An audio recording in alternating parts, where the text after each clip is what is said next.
The Fiat 1200 is in the middle of bodywork. All the metal work is done, and the majority of the bodywork is actually done, but we still have a few more hours to completely prepare for top coat.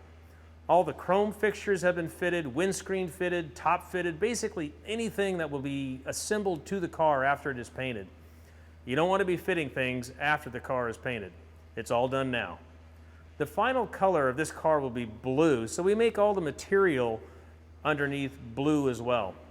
We will finish up the bodywork and then into the paint booth.